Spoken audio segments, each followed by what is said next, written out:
I want Taskin to break my speed record. আমি চাই তাসকিন আমার স্পিড রেকর্ড ভেঙে ফেলুক। বাংলাদেশি ক্রিকেট প্রেমীদের একটু বিনোদন দিতেই কথাটা বলেছেন শোয়েব আখতার। প্রথমবারের মতো বিপিএলে যোগ দেয়া পাকিস্তানি কিংবদন্তিকে নিয়ে এদেশের ভক্তদের কৌতূহলের শেষ নেই। সর্বকালের সবচেয়ে গতিসম্পন্ন পেসারও সেটা টের পেয়েছেন আগেই। এবার ঢাকা ক্যাপিটালসের মেন্টর হয়ে আসা শোয়েবের দলে আছেন বাংলাদেশি পেসার তাসকিন। এর আগে কখনোই ১৫০ কিলোমিটার মার্ক স্পর্শ করতে না পারা তাসকিনের জন্য ক্যারিয়ারের এই সময়ে শোয়েবের ১৬১.৩ কিলোমিটার পেরিয়ে যাওয়া প্রায় অসম্ভবই। তবুও পাকিস্তানি লেজেন্ডের কথা নিশ্চয়ই উজ্জীবিত করবে তাসকিন সহ বাংলাদেশি সব পেসারকে। বাংলাদেশের সবসময় ভালোবাসা পেয়েছি, তাই এখানে আসার সুযোগ হাতছাড়া করতে চাইনি। ঢাকা ক্যাপিটালসের মাধ্যমে বিশ্বের সবচেয়ে সুন্দর দেশটার সঙ্গে আবারও যুক্ত হতে পারছি। শন টেইট অন্যতম সেরা পেস বোলিং কোচ। এরপর আমাকে আপনাদের আর দরকার হবে না। এদেশের পেস ইউনিট দারুণ, বিশেষ করে তাসকিন শার্প, ফোকাসড। নাহিদ রানাও ভালো।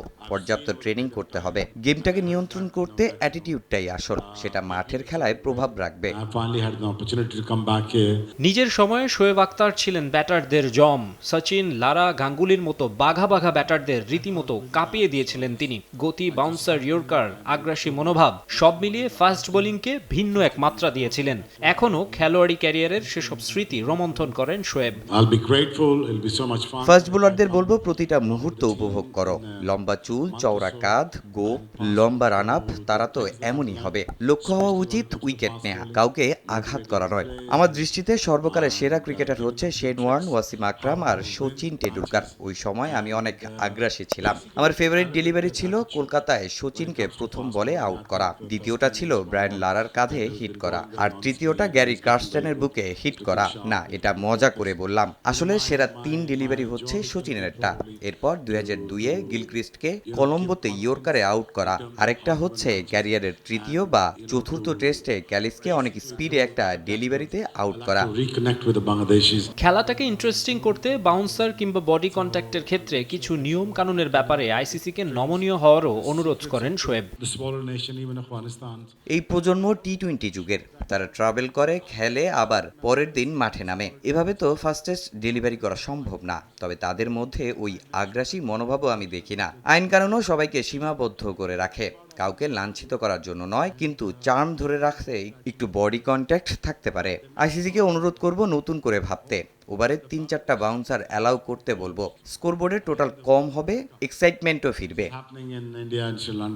বাংলাদেশের খেলার ভালোই খোঁজ খবর রাখেন। বিশ্বকাপের জন্য টাইগারদের জানান শুভকামনা। পাকিস্তানে গিয়ে বাংলাদেশ যে সিরিজ জিতলো সেটা আমি ভালোভাবে পর্যবেক্ষণ করেছি। লিটন দাসকে আমার খুব পছন্দ। টপ অর্ডারে একজন বাহাতি আছে, নামটা ভুলে গেছি, সেও দারুণ। আসন্ন বিশ্বকাপে বাংলাদেশ ম্যাজিক্যাল কিছু করবে বলে বিশ্বাস করি। টি-20-তে এই মুহূর্তে অন্যতম সেরা দল বাংলাদেশ, তবে তাদের টুর্নামেন্ট জিততে নিজেদের ওপর বিশ্বাসটা থাকতে হবে। বাংলা ভাষা শিখতে চান বলেও জানান শোয়েব আখতার। আমি এই ভাষা ভালোবাসি, কিছু শব্দও শিখতে চাই। আগে আমরা এই ভাষায়ও কথা বলতাম, হয়তো কিছুটা বুঝি, বলারও চেষ্টা করেছি। ঢাকা ক্যাপিটালসে লম্বা সময় থাকলে শিখে যাব। মাকসুম আলম খান, সময় সংবাদ, ঢাকা।